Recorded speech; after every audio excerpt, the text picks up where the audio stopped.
Voilà, donc j'ai eu l'occasion de dire quelques mots sur ton brillant, mais les gens te connaissent bien dans disons, ta vie, parce que la partie la plus en soi la plus privée, l'enfance, l'éducation, ce que tu dois omettre à cette famille, la famille, mais ta famille biologique, et le parcours que tu as raconté d'ailleurs dans une biographie. Puis la deuxième partie, pour le coup, qui t'a rendu très sympathique. Raison qui m'échappe d'ailleurs. Très sympathique, probablement par le sentiment que nous avions à un moment donné, je pense, ceux qui regardaient la vision informés, de France, de faux, mais dire de nombreuses rédactions. Aussi, pour tout ce qui se passait au monde, ils avaient le sentiment qu'ils avaient affaire à un très très grand pédagogue. Et cette pédagogie, évidemment, aujourd'hui, y compris dans l'animation des débats, on est toujours dans le choc, dans la dispute, une dispute souvent artificielle. Mais ce qui nous intéresse évidemment aujourd'hui, c'est en quelque sorte cette troisième partie de vie, avant la quatrième. Tu as des projets à la politique, c'est la politique.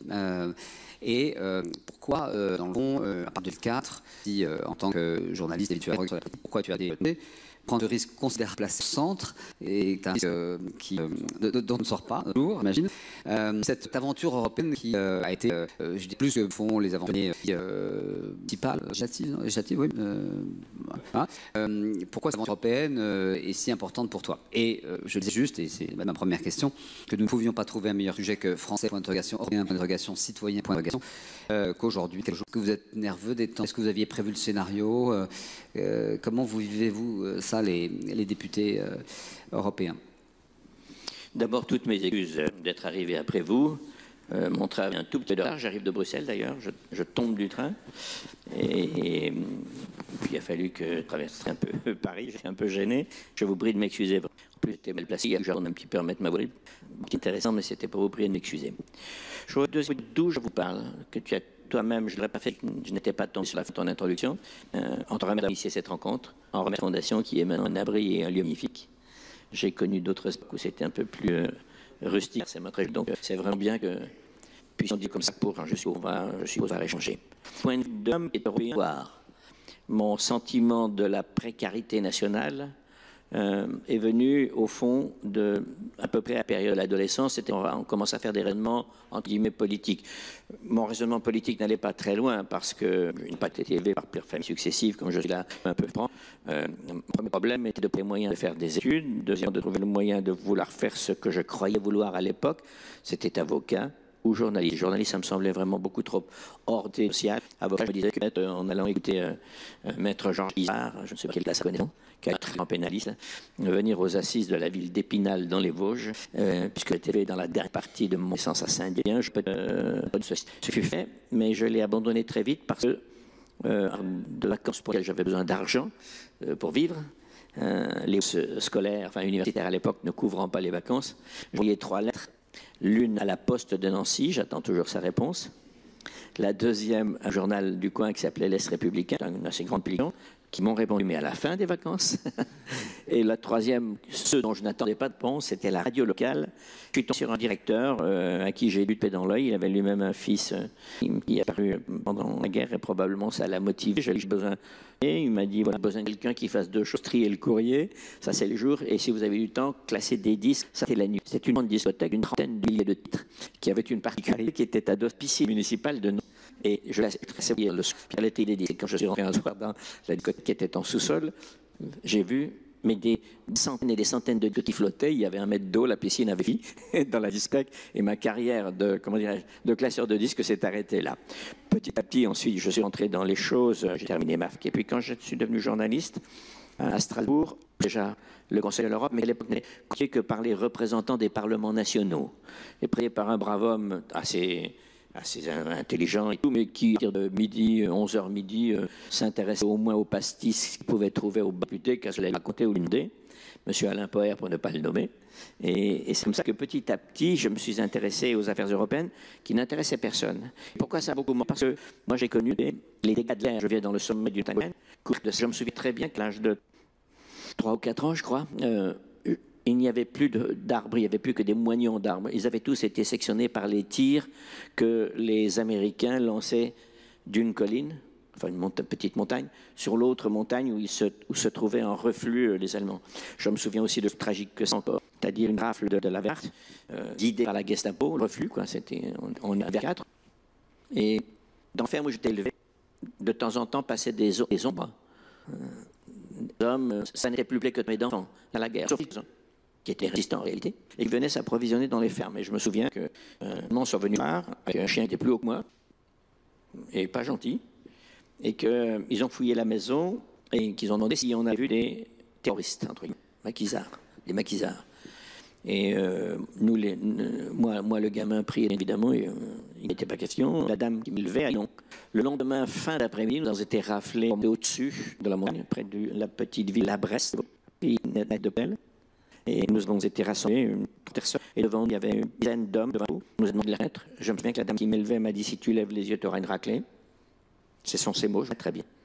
Et naturellement, personne. Et je crois que ces choses-là ont fait de moi quelqu'un qui se méfie de l'Orient national. Non pas que je sois contre, non pas qu'il existe, mais je pense que ce sont les nations qui construisent l'unanimité, mais que cette unanimité ou ce mouvement national peut être bénéfique ou terriblement dangereux. Et puis petit à petit m'est apparue l'idée que les nations unies de l'Europe, et notamment les Allemands, avant l'âge de 10 ans, je n'ai jamais entendu parler des Allemands autrement que par les Boches ou les Schleux. Et j'étais à l'école. Hein, j'allais à l'école. Donc on avait quand même une... Et même l'instituteur ne disait pas vraiment les Allemands, pourtant c'était un monsieur remarquable, etc. Et ce sentiment-là de la précarité nationale m'a conduit tout droit vers la méfiance, en même temps que la confiance. Et quand petit à petit je suis entré comme journaliste un peu plus tard dans les affaires européennes, vers l'âge de 23 ou 24 ans, 25 ans après un service militaire, j'ai eu tout de suite la compréhension du très grand danger dont nous venions de réchapper, c'est-à-dire ce qu'on appelle la réconciliation. En réalité, je sais maintenant pourquoi, quand je vous raconte ces choses et je les mets bout à bout, je suis un peu, comment dirais-je, viscéralement européen.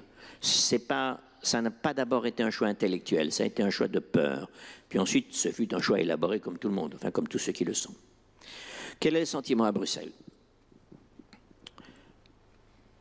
C'est une sorte de lévitation. Hier, nous avions la première réunion d'une séance exceptionnelle qui avait été convoquée à toute vitesse, après la journée de jeudi et de vendredi. Comment vous dire ce que j'ai vu ? J'ai vu M. Nigel Farage, le leader de UKIP, qui est un industriel, qui est un homme financièrement confortable et qui parle des pauvres. Et comme je le lui ai dit dans le couloir, pour que vos paroles aient du poids, donnez un peu d'argent aux pauvres. On verra si c'est ça. Hein. Qui se régalait de la farce énorme qu'il avait jouée à l'Europe et qu'il avait jouée à son pays. C'est extrêmement ambigu le sentiment de cet homme, parce que, pour dire la vérité, c'est un menteur. Il a dit, vous avez entendu tous parler de l'argent qu'on ne donnerait pas à l'Europe, mais qui irait au service de santé britannique. Naturellement, c'est impossible. Ça n'a rien à voir, ça ne se fera pas. Bref. Et quant à Johnson, qui est un clown pas gay du tout, Beppe Grillo est un humoriste, mais au moins lui en Italie, il est gay. Johnson, à qui il ne faut pas parler après 5 heures du soir, parce que le Vittel, ou en tout cas le substitut, lui est monté à la tête, et que j'ai connu, moi, il y a de longues années. Il était journaliste envoyé spécial du Daily Telegraph à Bruxelles. C'est un homme, comment dirais-je, il y a chez lui une hystérie du comportement qui fait qu'il a menti, mais comme un arracheur de dents. Et la preuve de ce que je vous dis, je ne vous dis pas des sentiments personnels, je veux bien vous le dire tout à l'heure, c'est que le lendemain du vote, le vendredi, donc il y a quelques jours, sur les moteurs de recherche, les mots les plus consultés, c'était Brexit et Union européenne. Autrement dit, des milliers de gens, pour ne pas dire davantage, ne savaient pas de quoi il s'agissait. Cameron a fait une très mauvaise campagne. J'ai une opinion absolument désastreuse sur ce garçon, ce petit bourgeois joufflu, qui a osé devant l'histoire, osé régler un problème de compétition intérieure en mettant un désastre sur la Grande-Bretagne et de graves difficultés sur l'Europe, parce que c'est quand même ça l'aune à travers laquelle il faut juger le comportement de cet homme. Regardons la Grande-Bretagne. La Grande-Bretagne, qu'on appelle le Royaume-Uni, est plus divisée que je ne l'ai jamais vu. J'étais correspondant au début des années 70 à Londres pour la guerre d'Irlande, de l'Ulster contre l'Irlande du Sud. Même à cette époque, la division n'était pas à ce point. Le résultat de cette consultation scélérate, dans un pays où le référendum n'a pas une consécration politique autre qu'un vaste mouvement d'opinion, parce que ce qui s'est passé là n'est qu'un épisode qui sera tranché par Westminster, le Parlement, où les 2 tiers des députés sont pro-européens. Bonjour le voyage. Donc c'est un bazar insensé qu'il a mis là. Première chose. Deuxième chose, les riches contre les pauvres, ou en tout cas les aisés contre les pauvres. Londres contre le reste, contre les 52% de Brexit. L'Écosse contre Londres. L'Ulster, qui a peur de à nouveau retrouver des conflits religieux, et où il faudra surveiller le 7 et 8 août si les défilés protestants des orangistes conduits autrefois par le pasteur Ian Paisley sont aujourd'hui nombreux, ou si les gens se sont calmés sur le plan religieux, mais le ferment est à nouveau apparu. C'est un désastre. Les personnes âgées, aînées contre les jeunes, c'est un désastre d'union nationale comme on n'en avait pas vu depuis très très très longtemps en Grande-Bretagne. Ça c'est pour la Grande-Bretagne. Après, il faut voir aussi l'Europe. Mais alors, Génération Citoyen, vous, a priori, vous existez parce que vous pensez que le système traditionnel des partis politiques est probablement insuffisant. Vous dites ni de droite ni de gauche. Vous n'appelez pas, j'ai regardé dans vos propositions, à des référendums autres que régionaux. Mais quand même, votre sujet, y compris ce que vous avez proposé il y a maintenant quelques semaines, je crois, à savoir une primaire des Français, vous pensez quand même qu'il faut consulter au-delà des appareils les Français. Et donc, en quoi un référendum sur l'Europe, alors on sait très bien pourquoi Cameron l'a fait, mais ça n'a rien de choquant à de demander aux gens... Un référendum en Grande-Bretagne était une manœuvre déjà très populiste, dans la mesure où on savait qu'il n'y aurait pas la pédagogie de l'explication. La preuve, ce que je vous ai dit sur les consultations sur les moteurs de recherche le lendemain. Le référendum n'a pas de tradition en Grande-Bretagne. C'est une démocratie parlementaire. Ce sont eux qui décident et le gouvernement vient régulièrement, plusieurs fois par semaine, faire la révérence de sa politique devant le Parlement qui dit oui, qui dit non. En France, le référendum a une valeur institutionnelle. C'est pas tout à fait la même chose. Moi, je pense que le référendum sur l'Europe, on pourrait très bien le faire, mais c'est extrêmement dangereux pour la raison simple, c'est qu'en général, un référendum, la question est moins intéressante que qui la pose. Elle est perçue comme une sorte de manœuvre de référendum de confiance à la personne et pas du tout au sujet. Et par conséquent, je pense que la question européenne devrait être centrale dans les prochaines élections présidentielles et législatives et nous allons nous y employer en effet. Pourquoi les mouvements citoyens, moi qui ai d'abord été, comment dirais-je, adhérent assez classique du centre, oui, sous ces 2 étiquettes différentes, l'UDF puis l'UDI. Pourquoi? Parce que c'était le seul parti vraiment européen en France. C'est celui qui, à l'époque, 2004, quand je suis entré dans la vie publique, osait dire que la construction européenne est nécessaire, que l'avenir du pays tient pour partie aussi dans nos efforts, certes, mais aussi dans la construction européenne, et qui avait une doctrine qui était un peu la fin de la doctrine des démocrates chrétiens des pères fondateurs.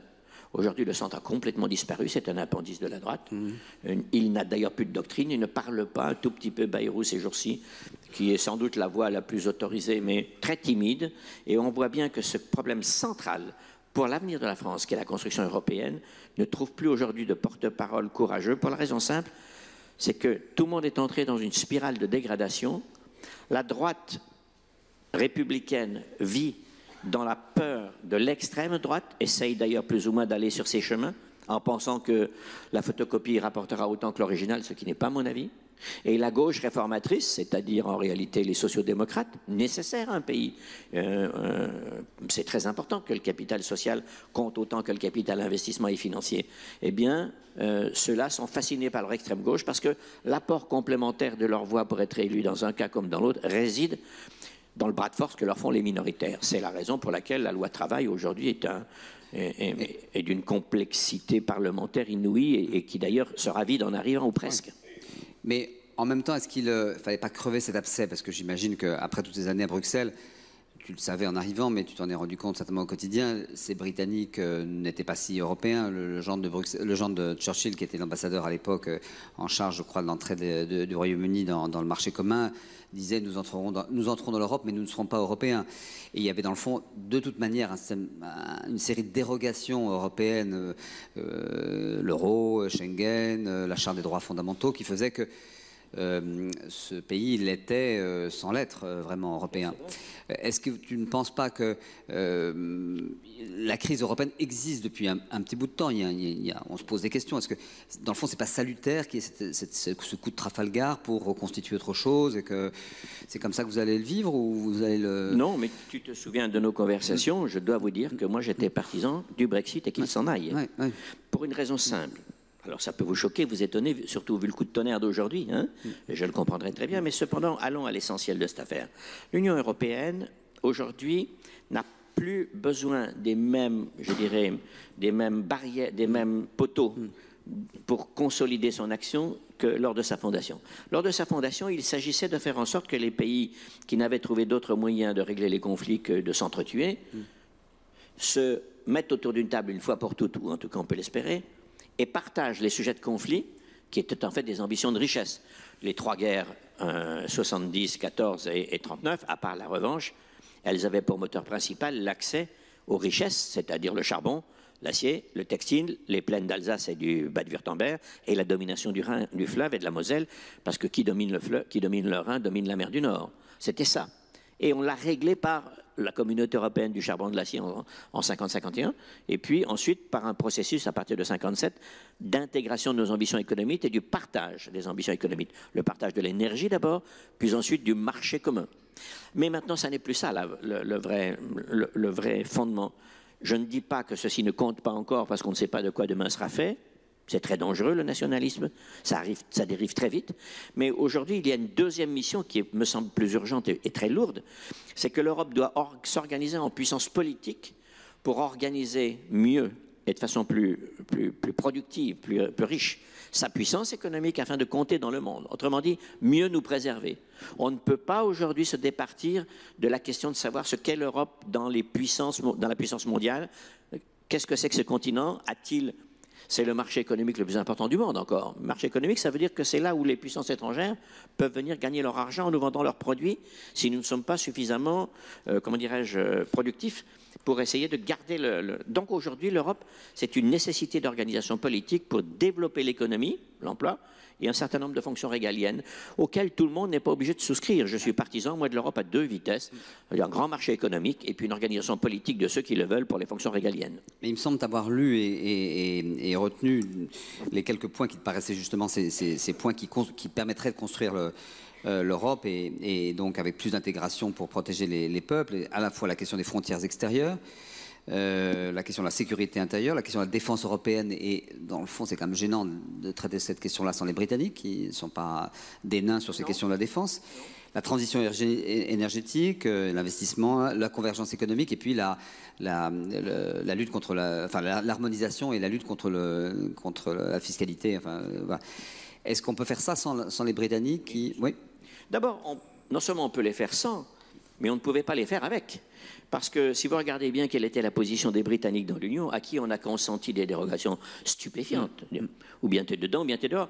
Tu faisais allusion tout à l'heure à Christopher Soames. Il se trouve que je l'ai bien connu, parce que dans mes Donc le gendre de Churchill, ça c'est la version sérieuse, et puis tout à l'heure je vous raconterai la version rigolote de Christopher Soames. Mais il m'avait dit, j'ai ça dans mes notes, et tu l'as redit tout à l'heure, nous allons entrer dans l'Europe, nous ne serons pas européens. Et c'est une phrase qui était très lourde de sens parce que ça voulait dire qu'au fond, on ne souscrirait aux obligations européennes que dans la mesure où elles étaient immédiatement bénéfiques à remonter l'Empire qui avait chuté. C'était ça la vraie question. Alors, quel est le vrai motif des Britanniques? C'était l'accès au marché. L'accès pour vendre leurs produits au marché. Ils ont connu des cycles divers parce que dans la deuxième partie des années 70, les syndicats britanniques avaient complètement verrouillé la production industrielle britannique. Moi, je me souviens déjà en février 72, pendant la guerre d'Irlande, j'étais en Grande-Bretagne, j'écrivais mes papiers à la lumière des bougies. Pendant un mois, il n'y a pas eu de lumière le soir pour les particuliers dans Londres. Donc c'était un bazar.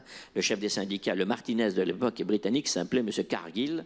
Et c'était vraiment... D'ailleurs, il s'est avéré ensuite qu'il s'était un peu égaré dans la correspondance avec l'Union soviétique. Mais bon, il y en a eu tellement en Grande-Bretagne que c'est vraiment anecdotique, quoi. C'est vraiment... Mais on voit bien que les Britanniques ont obtenu des Européens et la faute est aux Européens. Et j'espère que ça ne va pas recommencer là. des concessions pour avoir la Grande-Bretagne dans l'Union. C'est vrai que c'était bien de les avoir, mais à n'importe quel prix. Or, c'était n'importe quel prix. Ils n'étaient pas dans l'euro, jamais. Pour faire des dévaluations compétitives, évidemment, qui ne l'auront pas si bien réussi que ça, d'ailleurs. Ils n'étaient pas dans Schengen, c'est incompréhensible. Se plaindre des flux d'immigration et de ne pas être dans Schengen. Eux, la patrie des parlements, ils n'étaient même pas dans la charte des droits fondamentaux. Donc ils n'étaient dans rien, sauf quelques fonctionnaires. D'ailleurs, pas très bien servis. Les gens pensent que les Britanniques ont envahi les institutions. Pas du tout. La règle est à peu près qu'un pays qui adhère, les grands pays, c'est 8% du personnel venant de votre pays. 8% de Français, 8% d'Allemands, etc. Les Britanniques, c'est seulement 3,8%. Contrairement à ce qu'on pense. Mais c'était des postes clés avec une influence. C'est eux qui ont relayé le néolibéralisme de l'école de Chicago, qui règne encore parfois dans la Commission européenne, vient à travers eux. Alors, moi, je souhaitais que les Britanniques sortent, parce que naturellement, il n'était pas question qu'ils renoncent à leur privilège d'exemption, pour deux raisons. La première, c'est qu'il fallait s'enlever une épine du pied, même au prix d'une secousse. La deuxième, c'est qu'il fallait voir si nous avions une ambition de continent européen ou pas, et donc construire un système politique. Et qu'il fallait une secousse pour remuer la torpeur des dirigeants européens. Parce que je ne vous ai pas dit une chose qu'il faut bien avoir à l'esprit. L'Europe, ça n'existe pas. C'est le secrétariat général de l'exécution des volontés des gouvernements membres de l'Union. Les gens que vous avez élus sont les Européens mous qu'on a vus pendant 30 ans. Les gens pour qui nous avons voté. C'est eux les patrons, c'est le Conseil. Ce n'est pas du tout la Commission. La Commission, elle a un mandat du Conseil pour mettre sur un papier, sur une volonté politique, pour faire telle ou telle chose. Alors, au fond, pourquoi je veux ça? Parce que je pense que si nous n'érigeons pas un gouvernement européen pour les questions régaliennes, l'Europe mourra. C'est quoi les questions régaliennes? C'est simple. C'est ce qu'un pays tout seul n'est pas assez fort pour régler. La défense, tu l'as dit, la sécurité intérieure, qui n'est pas rien actuellement, hein, c'est-à-dire il faut que les systèmes de police aient une obligation d'échange d'informations, il faut y ajouter un parquet européen judiciaire obligatoire, il faut que quelqu'un qui est arrêté à Rovaniemi, au cercle polaire de la Finlande, s'il a assassiné une petite vieille à Clermont-Ferrand, que les policiers puissent avoir accès tout de suite sur les tables à un fichier central obligatoire pour pouvoir travailler, poursuivre. Et il faut aussi un alignement des peines en Europe pour les mêmes motifs de délit. Ce sont les trois volets qui conditionnent pour moi la sécurité intérieure. Il y a naturellement la question de la convergence économique, c'est pas trop compliqué à résoudre, plus important, de l'harmonisation fiscale progressivement. J'ai inventé, à tort ou à raison, l'idée de serpent fiscal, parce que je me suis souvenu que Pierre Werner, Premier ministre du Luxembourg de l'époque, en 1975, avait inventé, à la suite du serpent monétaire que les Européens avaient été obligés de mettre en place entre le 15 août 1971 et 1975, à cause du dérèglement des monnaies, Nixon avait décrété le 15 août 1971, pour que je m'explique, la suppression de la convertibilité du dollar en or. Pagaille énorme dans les monnaies européennes, vous avez lu ça dans vos livres, vous vous en souvenez peut-être, et les Européens avaient inventé un truc très bien, un panier des monnaies importantes. Donc c'était le mark, le franc, la lire italienne, il y avait à l'époque déjà la livre britannique, et je ne sais plus quelle était, il y avait 5 ou 6 monnaies, ben, il devait y avoir, si, tout simplement la monnaie néerlandaise, qui était en bonne santé. Et il ne fallait pas que les monnaies dérivent en appréciation ou en dépréciation de plus de 1,25% de l'équivalent de la moyenne. Hein. Et quand un pays était secoué, les autres rachetaient de cette monnaie pour la valoriser et aussitôt ça rétablissait de l'ordre. Pierre Werner, que j'ai vraiment bien connu, qui était un grand monsieur, a dit, ben voilà au fond une sorte de référence de base. Nous allons faire l'unification économique et monétaire. Pierre, vous allez faire quoi? Nous allons faire une monnaie commune, avait-il dit à l'époque. M'avait-il dit d'ailleurs. Et le résultat de cette affaire, c'est qu'en fait, il a fallu 25 ans pour aboutir à l'euro au début des années 90. Eh bien, faisons l'unification fiscale de la même manière, par bons successifs pour ne pas déséquilibrer les budgets des États brutalement. Là, les mois à venir vont être consacrés à quoi par rapport à ce Brexit? Est-ce que les réactions françaises et allemandes t'ont paru éclairées? On a senti Je les trouve assez molles pour l'instant, parce qu'il y a une vraie divergence entre les Français et les Allemands.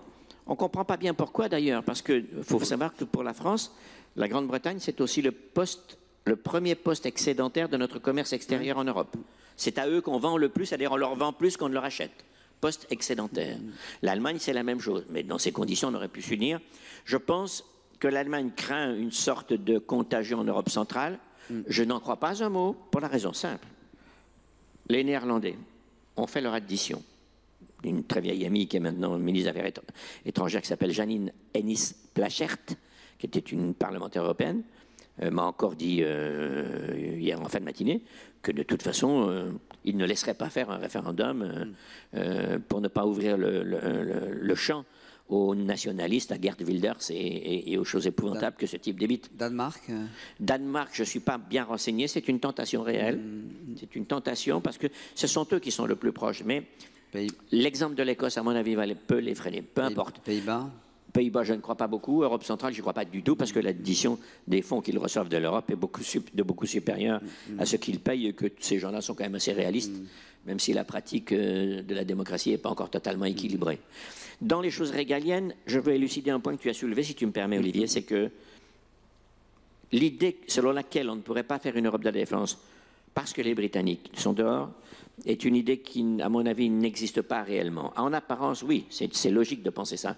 En réalité, la défense britannique, la deuxième clé est à Washington. Londres intervient militairement quand Washington n'y voit pas d'inconvénient ou les encourage. C'est ainsi. La Libye Oui, la Libye, ils étaient d'accord, bien sûr. Mais pas les Américains. Les Américains étaient d'accord. Ouais, c'est ainsi qu'ils sont allés en Irak, mais pas nous. Parce que les Français n'étaient pas d'accord, mais que les Américains avaient besoin des Britanniques. Donc, ça, c'est une première chose. Il y a une deuxième chose, c'est qu'on peut faire un accord ponctuel. Ça ne l'empêchera pas, d'ailleurs ça existe actuellement, bien que nos défenses soient séparées. Les accords d'état-major avec les Britanniques, les accords des chercheurs militaires, ceux qui recherchent sur les matériaux, ceux qui recherchent sur les systèmes d'information, ceux qui recherchent sur notamment ce qui s'étudie au sud de Bordeaux, dans un petit village qui s'appelle Le Barp, et qui est en réalité la simulation de la fission nucléaire.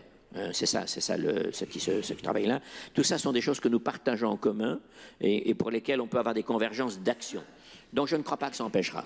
Alors maintenant, pour quitter le Brexit et l'Union européenne, est-ce que quand même cette discussion qu'on vient d'avoir ne conforte pas évidemment tes intuitions et ton désir de faire de la politique, c'est-à-dire avec ce parti Génération Citoyen, de travailler différemment, d'instruire les dossiers autrement, de consulter.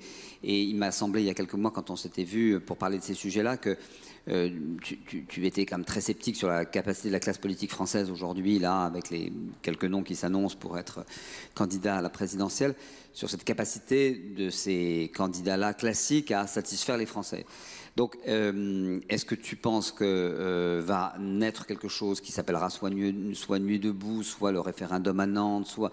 Est-ce qu'il y a un mouvement citoyen, je ne parle pas de Génération Citoyenne, est-ce qu'il y a un mouvement citoyen qui est en train d'exister? Est-ce que, au-delà du populisme, car dans le fond, Mélenchon ou Marine Le Pen, c'est un peu ça, et ça représente finalement quand même beaucoup de voix bout à bout, hein, si on additionne les voix du Front de gauche et du Front national. Où on en est de cette démocratie nouvelle? Je n'ai pas de certitude.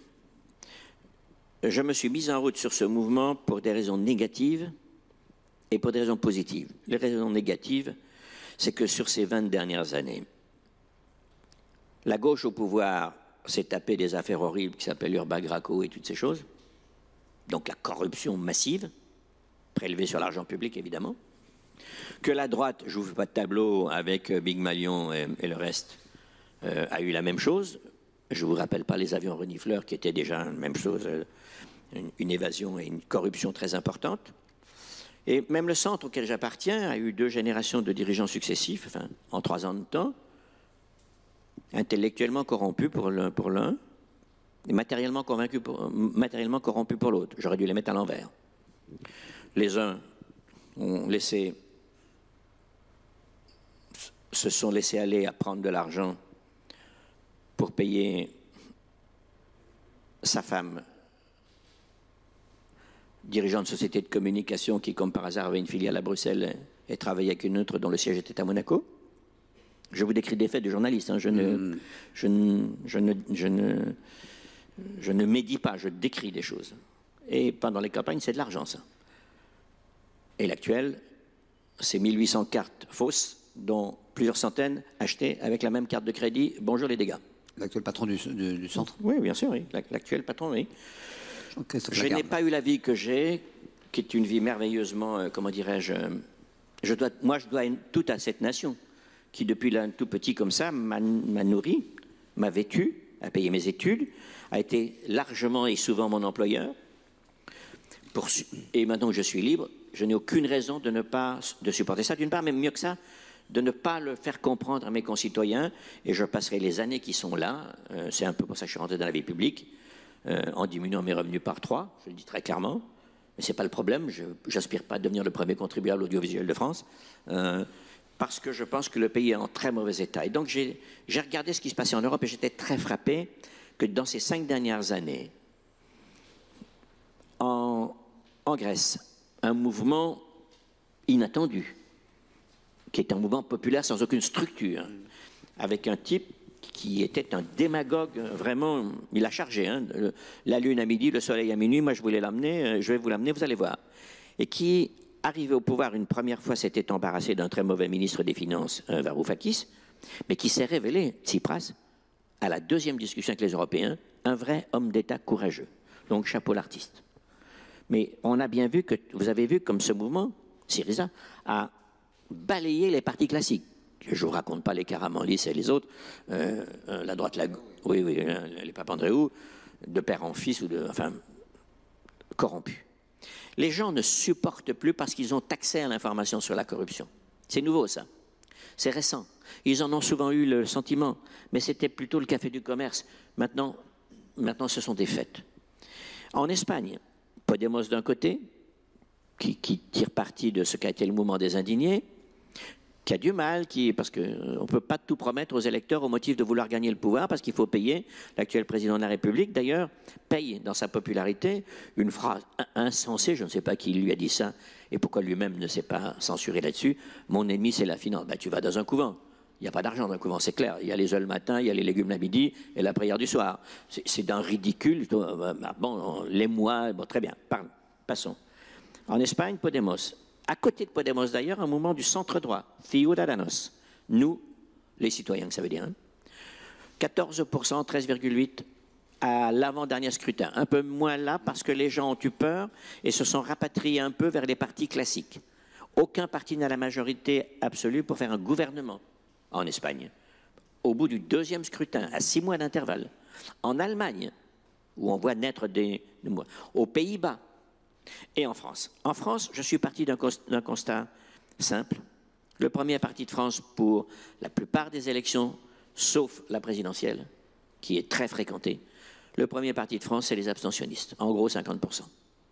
Le deuxième parti de France, c'est les extrémistes. Si on ajoute un bon 25% de l'extrême droite à un bon 15% de l'extrême gauche, qui va gagner des points, nous voilà à 40%, aucun des autres, enfin, ils pèsent la moitié les autres. Or, l'extrême droite et l'extrême gauche ont des points de convergence dans l'action. Je ne dis pas que c'est tout à fait la même chose, mais quand ça devient très dur et qu'il y a des tensions, le rouge et le brun se rejoignent. Souverainiste, l'Europe. Voilà, sur ces thèmes-là, absolument. Et le troisième parti de France, c'est tous les autres, tous les partis classiques, légaux, classiques qu'on voit sur la vitrine. Dans ce pays, qui est un pays très arriéré du point de vue des institutions, même si nous savons qu'elles ont été très profitables pour sortir de la guerre d'Algérie. On n'en serait pas sorti sans ça, des scandales de la 4e et de l'épuisement gouvernemental. C'est fini. C'est fini. Les gens veulent participer un minimum à la compréhension et au jugement de l'action publique. Je ne dis pas rentrer dans le détail, c'est un métier, la politique. Les gens veulent que nous disions ce que nous savons pour qu'ils jugent ce qu'ils pensent. Et on voit bien que petit à petit, ces 50% qui ne vont pas voter dans 3 élections sur 4, ça devient un danger extrême. L'actuel gouvernement, qui a sur certains points des mérites, je suis tout à fait favorable à sa réforme régionale, même si le dessin n'est pas fini. Je suis tout à fait favorable à la loi NOTRe du rassemblement des communes et un certain nombre de points. Je veux dire, il n'a pas fait que des choses négatives. Mais il est dans une fragilité qui l'obligera, dans une négociation, à laisser ses godasses pour l'adversaire, parce qu'il n'a plus de poids. Il représente entre 16 et 18% du corps électoral. Nous vivons sur un volcan.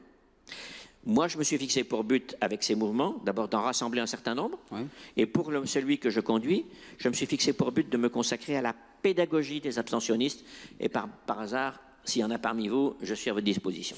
C'est très important. Je ne veux pas être un petit bourgeois qui voit passer le cadavre de son pays dans la rivière en disant « moi je m'en fiche, j'ai gagné ma vie, mes enfants sont bien ». Non, c'est pas possible parce que tout le monde en souffrira et tout se détruira. Et plus que ça, je pense que si le déclin de la France est un accélérateur du nationalisme, l'Allemagne est maintenant entre les mains de plusieurs extrémistes et que tout ceci crée les conditions de futures confrontations. Et ça me fait vraiment, vraiment très peur. C'est la raison pour laquelle nous avons tous, mesdames et messieurs, le devoir de retrousser les manches, de rentrer en politique, soit dans les mouvements citoyens, soit d'une autre manière. Je ne vous fais pas de la retape, et je veux faire un programme de gens et le faire voter par les gens, avant de me vanter sur la place publique de ce programme. Nous faisons des conventions régulières, le procédure classique de tous les partis, pour changer les choses dans ce pays, et au premier chef, nous ne pouvons plus faire des réformes, nous n'avons plus d'argent. Le dernier grand virage a été celui de l'Allemagne en 2003 avec la réforme Hartz-Schröder qui a fait une chose magnifique. L'Allemagne, il faut savoir, si tu me permets très rapidement ce petit paragraphe, et je m'excusant d'être un peu long, parce que j'aime bien enchaîner mes idées, sinon j'ai peur de me perdre moi-même. L'Allemagne était dans une situation économique beaucoup plus grave que la nôtre jusqu'en 2003. Le chancelier Kohl, dans sa dernière campagne électorale du milieu des années 90, avait dit cette phrase formidable. Il avait dit « L'Allemagne ne peut pas devenir le club med de l'Europe ». Ça voulait dire il faut se remettre au travail. Ça travaille 32 heures et en effet, le vendredi à midi, vous téléphonez à l'administration à Berlin, personne ne décroche. En revanche, les autoroutes étaient pleines. Petit à petit, le pays a souffert. Quand Schröder prend le pouvoir, le déficit de l'Allemagne, en termes d'endettement public, il n'est pas de 4,4 comme nous, il est de 7,4. M. Hartz propose à Schröder un tissu des réformes à faire. Schröder a le courage politique de les accepter. Il faut savoir, contrairement à ce qu'on pense, qu'il y a eu de très grandes grèves en Allemagne en 2003. Il y a une branche professionnelle qui a fait 3 mois de grève, pas 3 jours, pas 3 heures de la nation à la Bastille. Et ce sont des syndicats extrêmement puissants. Je pense donc que la première réforme française à faire, c'est de libérer l'économie de sa chape administrative beaucoup trop lourde, d'essayer de commencer à aller vers une régulation fiscale pour les entreprises et pour les particuliers sur la moyenne européenne. Je ne dis pas qu'il faut faire comme l'Irlande, mais la moyenne, donc progressivement. Et il faut totalement changer le système de relations sociales qui caractérise 2 choses dramatiques. Sous-représentation. Quand je dis sous-représentation, c'est epsilon. Dans le métier, dans le privé, c'est 5,5%. Dans le public, c'est 10,8, mettons 11, alors qu'il n'y a pas de risque. Tenu par des états-majors qui durent 15, 20 ans. Je pourrais dire la même chose du patronat, d'ailleurs, par parenthèse. Le président ne dure pas longtemps, mais en dessous, c'est le même système d'apparatchik. Et on voit bien que la négociation sociale aujourd'hui doit descendre dans les branches et surtout dans les entreprises. Moi, je suis de ceux qui pensent que la syndicalisation doit être obligatoire. Vous avez une feuille de salaire, vous allez vous inscrire dans un syndicat ou bien en créer un. Débrouillez-vous. De façon à ce que, comme au Danemark, 73% de syndiqués, il y ait un attrait. Et l'attrait, c'est quoi? Les syndicats sont les caisses, dirigent les caisses qui rémunèrent le chômage. Si vous êtes syndiqué, votre indemnité sera un peu plus élevée que si vous ne l'êtes pas. Qui dirigent les retraites complémentaires. Si vous êtes syndiqué, votre retraite sera un peu meilleure. Si on a confiance dans le peuple, si on pense qu'un ouvrier, un salarié, ne va pas scier la branche sur laquelle il gagne sa vie, alors allons jusqu'au bout, montons-les dans la direction des entreprises et dans les conseils d'administration, comme c'est le cas en Allemagne, au Danemark, en Suède, au Canada, pour partie en Australie. C'est dire que c'est quand même des pays libéraux. Les 2 sont bien combinés. C'est ça qu'il faut faire en France. C'est ce à quoi je m'attelle. Et alors, vous faites les cages d'escalier, vous êtes en marche, vous faites les... Alors, nous faisons ça. Ah. Nous allons faire d'ailleurs distiller grand chapitre par grand chapitre. Nous n'avons pas la prétention d'avoir des idées, malgré tous les experts que nous invitons, surtout, puis c'est pas utile. Ce qui est essentiel, c'est de se mettre d'accord sur le régalien français. Qu'est-ce qu'il faut changer? Je viens de vous dire, économie sociale, le fonctionnement des institutions. C'est le seul pays des 28 où l'exécutif, l'Élysée, n'est responsable devant personne. Personne. Dans le monde où nous vivons, c'est pas possible. Si M. Obama va devant le Congrès, si Mme Merkel va devant le Bundestag, alors le président de la République, celui-là, les précédents, les futurs, peuvent bien aller devant l'Assemblée pour négocier, discuter. Une fois de temps en temps, de façon solennelle. Mais la Chambre négocie dans le bureau de la Maison Blanche, dans le bureau ovale. Donc il y a ça. Il y a l'organisation des pouvoirs publics en France. Je pense qu'il faut que ce pays respire. Et je suis favorable à l'organisation régionale et à la décentralisation pour une raison simple. C'est qu'il faut permettre aux régions de devenir des pôles économiques de poids en traitant directement avec d'autres régions, en allant directement traiter avec les fonds européens d'investissement. La France, l'an dernier, en 2015, a renvoyé pratiquement 500 millions de fonds européens disponibles pour les entreprises et que personne n'a su utiliser ni même faire les dossiers. Donc on voit bien que ça ne va pas. Et j'espère aussi autre chose, c'est que si ces régions prennent du poids, elles auront très vite un poids politique et le gouvernement, l'État, pas le gouvernement, l'État jacobin, gouverné quand même par une bourgeoisie de fonction surreprésentative par rapport aux catégories sociales. 53% de fonctionnaires à l'Assemblée, 22% dans le pays.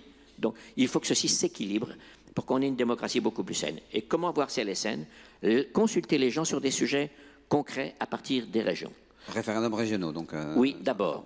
Encourager le mouvement de regroupement des communes, évidemment. Il faut le faire de façon intelligente parce qu'il y a beaucoup de difficultés dans l'application de la loi NOTRe, mais on ne va pas trop s'apesantir là-dessus. Mais vous avez l'espoir d'avoir un candidat pour la présidentielle ou des candidats pour les législatives? Nous allons lancer dans quelques jours un appel aux Français pour leur dire qui, dans ce pays, vous semble, venant de la société civile, comme on dit, le mot n'est pas très élégant, puisqu'il n'y a pas de société militaire, ou en tout cas ceux-là on les connaît, venant de la société non politique, pour être plus précis, vous semble avoir, femme ou homme, le poids et la propreté politique pour donner un espoir et un souffle dans ce pays. Alors, je vais dire n'importe quoi.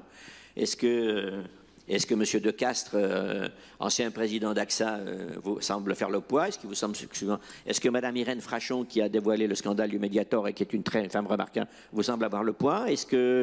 Et nous allons vous demander, on va faire une liste de 4-5 noms, nous allons vous demander d'ajouter vos propres noms et dans un deuxième temps de voter pour voir qui émerge. Ils vont dire Nicolas Hulot, non? Il est dedans. Il sera pratiquement automatiquement dedans.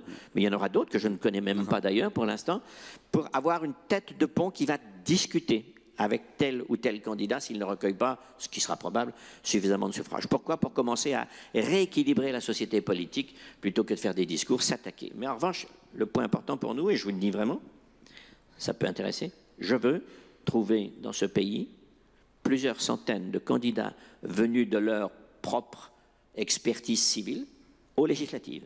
Parce que c'est là où se fait la loi qu'il faut aller. Et c'est l'Assemblée. Donc, vous allez voir un appel, on va faire des filtres aussi, il y aura des conditions d'éligibilité et tout. Pas de casier judiciaire, évidemment, sauf si vous avez été condamné dans une action qui visait l'intérêt public. José Bové peut venir, M. Balkany, non. Bon, appel à la demande générale, je confirme. À nos amis, certainement. On a essayé de faire un petit tour d'horizon rapide. Peut-être on va demander à certains ou certaines d'entre vous si vous avez des questions à poser à Jean-Marie Cavada. La première étant la plus difficile, comme d'habitude. Ah, on arrive à la deuxième tout de suite. Monsieur, il y a un micro qui s'approche de vous avec cette jeune femme. Voilà. Est-ce que je peux vous demander une faveur? C'est celle de vous présenter, parce que vous savez qui nous sommes, mais je ne sais pas forcément qui vous êtes. Bonsoir, Jafar Archambault. Ma question... Vous faites quoi dans la vie, monsieur? Je suis responsable pour la responsabilité sociétale et environnementale pour l'entreprise Walt Disney en Europe. Pour l'entreprise quoi? Disney.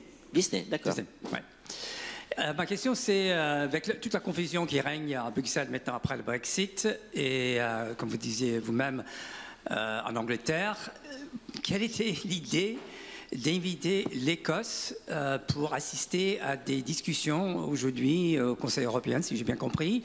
Bien évidemment, le Premier ministre espagnol a réagi et ça n'arrange pas plusieurs pays, j'imagine, en Europe, de commencer à discuter avec, on va dire, une région du Royaume-Uni, pas des nations.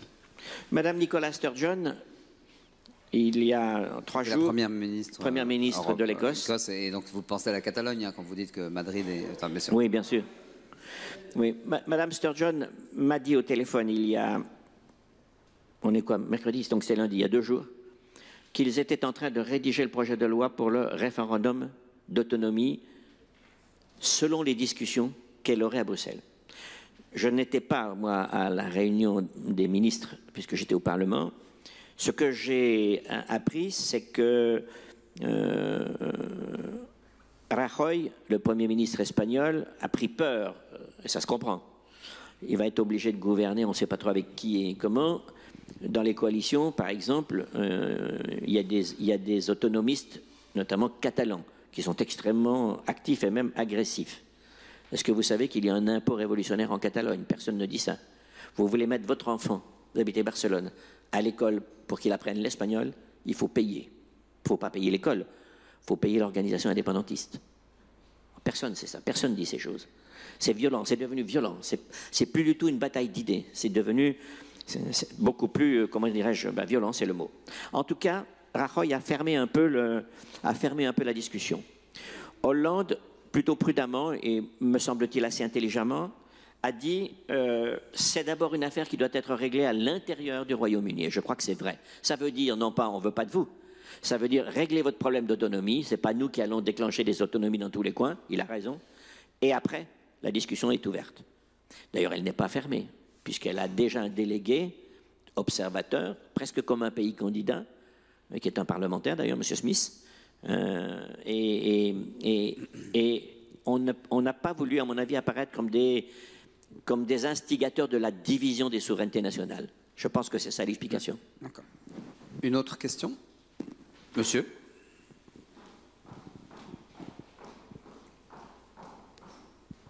Merci. Moi, Philippe Éloi, je suis tout simplement conseiller en entreprise. Dans quelle discipline? Les finances, les RH? Pardon?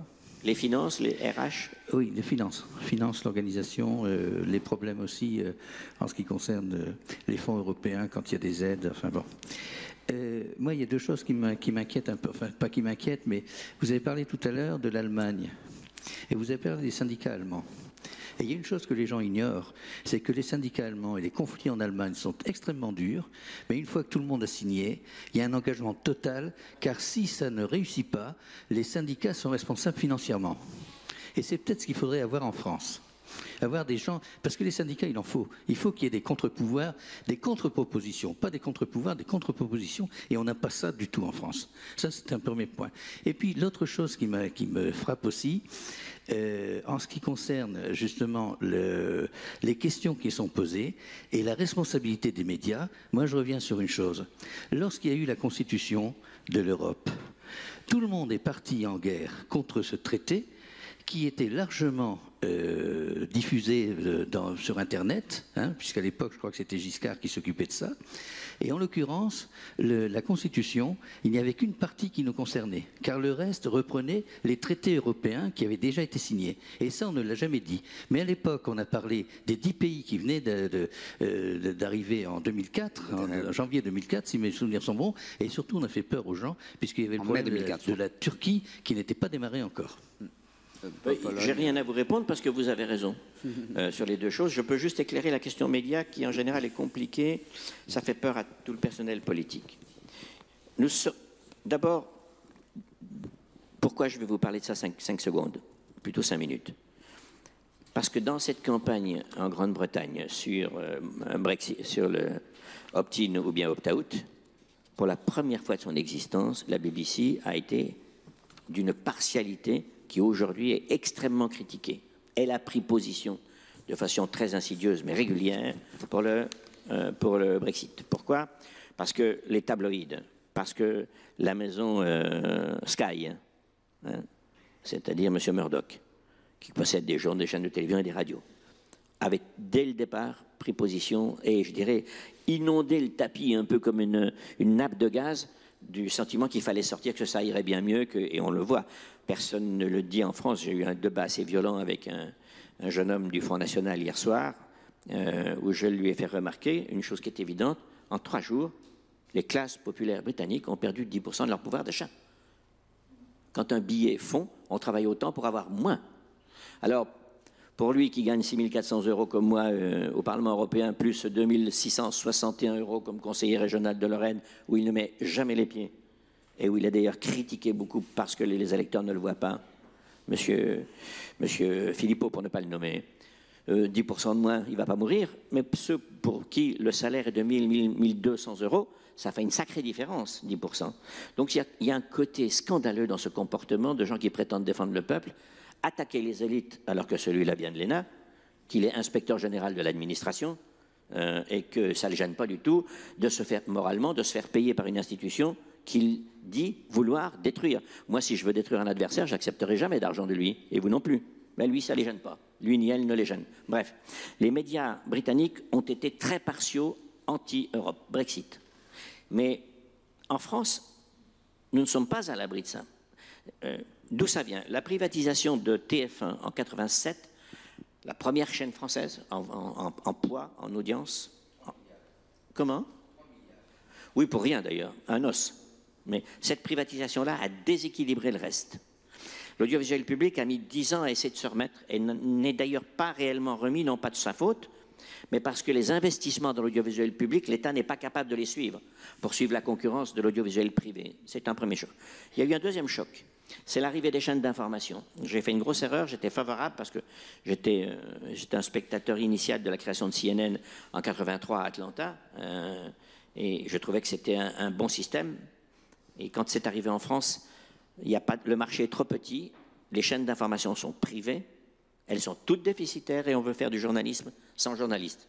Il faut savoir que les journalistes, c'est fait pour faire des enquêtes et quand l'enquête ne donne rien, il faut le mettre au panier, il ne faut surtout pas le diffuser. Donc tu n'es pas favorable à la création de cette chaîne publique Ça aurait dû être fait dès le départ. La façon dont c'est créé, c'est pas bien fait. La radio ne peut pas aller avec la télé avec radio, c'est tout ça, c'est vraiment du verbiage. Non. Mais c'est à la chaîne publique, c'est elle qui aurait dû faire ça. Parce que d'abord, elle a un réservoir de journalistes immense, donc quand même une bonne centaine au placard. Oui.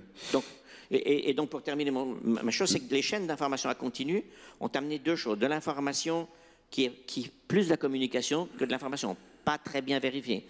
Et deuxièmement, tout est égal à tout. Je veux dire, 10 morts en Turquie, ce sera la deuxième place s'il y a un chien qui renverse un autocar. Vous voyez? Et ça, c'est très mauvais parce que ça aplatit le jugement des gens. Il n'y a plus de pédagogie des valeurs civiques et des grands problèmes qui nous concernent. Les magazines sont dans troisième partie de soirée de plus en plus, et ce n'est pas la réforme qui est en train de se mettre en place dans France Télévisions. Elle ne me semble pas opportune, c'est pas bien ça. Il y a une responsabilité, ils sont responsables de la détérioration civique du pays, eux aussi. Une question, monsieur.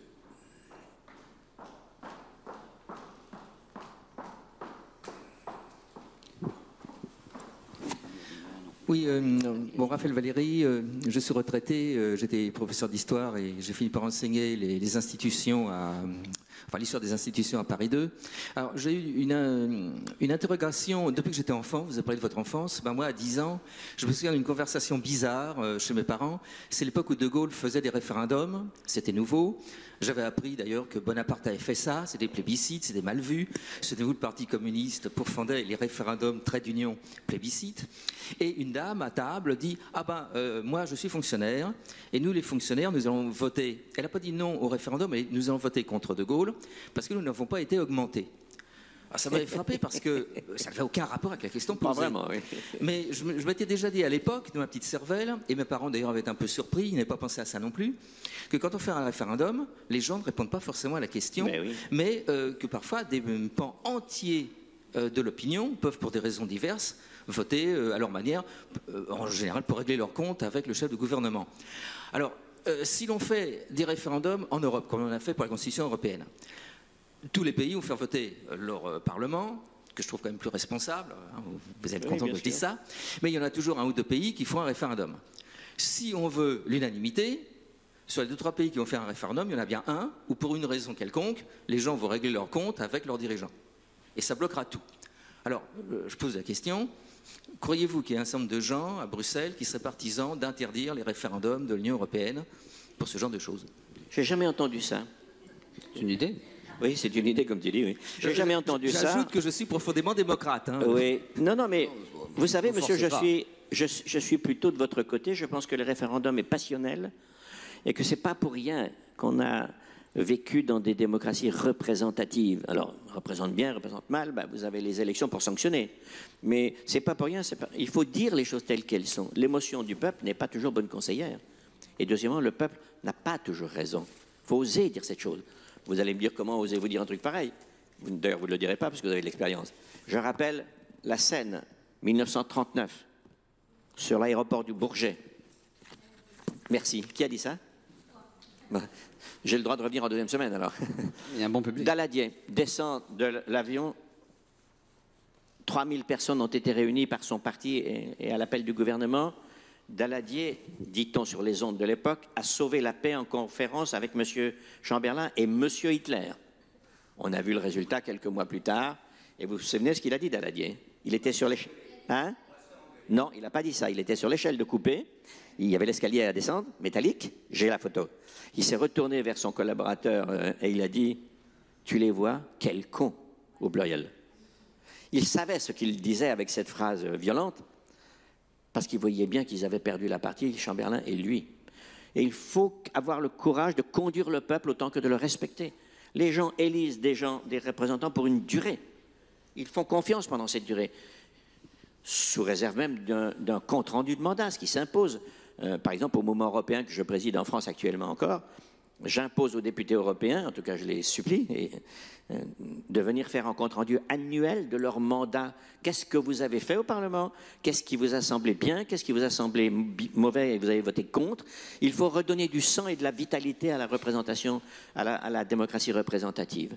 Et de temps en temps, les dirigeants doivent dire, on devrait dire en ce moment, pourquoi la réforme, qui hélas va être un peu vidée de son sens, la réforme de la loi travail est une bonne réforme pour préserver le travail. Il faut l'expliquer, il faut montrer qu'il y a des pays, tous les pays autour de nous ont fait ça, et ça allait bien mieux qu'avant, vous voyez. Mais il faut conduire le peuple, et le peuple, les dirigeants vivent sous la tyrannie médiatique de l'instantané. Un de mes deux meilleurs amis dans la vie, c'est Michel Rocard. Il a fait d'ailleurs il y a 10 jours une interview absolument splendide dans le Point que je vous recommande. C'est magnifique. Très longue tout est dedans. Tout est dedans. C'est un testament. Et pour des raisons importantes. Alors, on va devoir se quitter. Jean-Marie a plein de qualités. Il n'a qu'un défaut, c'est qu'il n'a pas assez écrit. Donc, il faut lire son autobiographie ou quelque chose qui est une marche dans le siècle. Mais vraiment, suppliez-le d'écrire quelque chose. Parce que il est très, très occupé par l'action même, mais écris-nous, sinon un testament, mais quelque chose. Je te remercie de cette confiance une nouvelle fois d'ailleurs, parce que tu as raison, je ne suis pas très avancé, je te le dis tout de suite. Mais je voudrais dire 2 mots personnels avant de nous séparer. Vous m'y autorisez? De rapport personnel. La première chose, c'est que c'est vraiment très important que vous considériez que vous êtes plus important que le système. Le système s'est usé dans cette sorte d'absolutisme jacobin, se mêlant de tout et du contraire, ce qui fait que l'État n'est plus considéré. Vous êtes plus important. Si vous ne vous relevez pas pour les actions que vous jugez fondamentales pour l'avenir de vos familles, de vos enfants, de vos amis, le pays deviendra l'Italie avant de devenir peut-être un jour autre chose. De toute façon, nous n'aurons pas le temps d'atteindre ça, car les violents sont à la porte. Et quand je dis les violents, il ne faut pas penser que j'exagère. Il n'y a qu'à voir le comportement humain. Madame Le Pen, pour ne parler que de celle-là, 3 instructions judiciaires aux fesses. Vous croyez que ça l'empêche de faire de la morale publique? Elle non plus. Vous me direz qu'elle n'est pas la seule. J'en vois un autre en face. Mais elle se prévaut d'une morale qui consiste à dire ils sont tous pourris, mais moi je suis pur. Son numéro 2, M. Nicolas Bay, a triché au Parlement européen. Il a été sanctionné. Est-ce qu'elle, qui distribue la morale tous les matins, en a tiré une conséquence pour lui dire « vous êtes un tricheur, je ne veux plus de vous » 0. En revanche, il ne supporte aucune argumentation, aucune contradiction. La violence institutionnelle de leur doctrine et de leur comportement humain est là. Et après, il faut choisir. Si vous restez inerte, si nous restons inertes, on les aura. Donc ça, c'est très important. Je voudrais te dire une deuxième chose encore plus personnelle, qui est la chose suivante. Quel qu'en soit le prix, moi je suis... c'est pas un jugement de courage ou de pas de courage. J'ai eu jusqu'à présent, moi, une très très belle vie. Malgré les malheurs du début, j'ai une vie magnifique, inespérée. Je ne veux pas que des occasions comme ça ne soient plus possibles dans ce pays, tant du point de vue de sa pauvreté qui pourrait être annoncée un jour, que de son désordre politique. Troisièmement, l'inspiration française dans le calme et le continent européen reste extrêmement importante, même si c'est une bouche faible actuellement. Et nous devons être fiers de nous mêler de la chose politique. Il y avait un écrivain au début du XXe siècle, je me demande si ce n'est pas Bernanos d'ailleurs, qui avait fait un papier colère contre son gouvernement. Et il avait dit dans un journal, une tribune, décidément la politique c'est l'art d'empêcher les braves gens de se mêler de ce qui les regarde. Et moi je vous dis, ça vous regarde au premier chef et il faut que vous en mêliez absolument. Et pour vous faire rire, vous détendre avant qu'on se sépare, si tu me permets, Tu as parlé de Christopher Soames tout à l'heure. Nous étions devenus, enfin moi j'étais un jeune gamin, lui c'était un monsieur, il avait 60 et quelques années déjà, mais il m'aimait bien parce que je m'occupais, enfin je parlais anglais, tout ça, enfin bref. Et un jour il me raconte l'histoire suivante. La scène se passe avec Monsieur Churchill, Lady Churchill, quelque part à Balmoral ou je ne sais plus où, dans le nord du Royaume-Uni. C'est un soir d'hiver, il pleut, il fait froid, c'est humide. Le vieux Churchill, avec son petit tabouret, avec son cendrier et son verre de cognac et un plaid, vous savez, la couverture sur les genoux, devant le feu comme ça, Lady Churchill juste à côté, et il ronronne comme ça, fait un petit peu de bruit. Sir Christopher, le futur gendre, voulant quand même faire bonne figure, dit « Mais père », le vieux lève l'œil comme ça, enlève son cigare. « Mais père, quel est l'homme politique qui vous a le plus impressionné ?» Et Churchill répond « Mussolini. »« Mussolini, but why ?» C'est le seul qui a eu le courage de fusiller son gendre. Bon, ben écoute.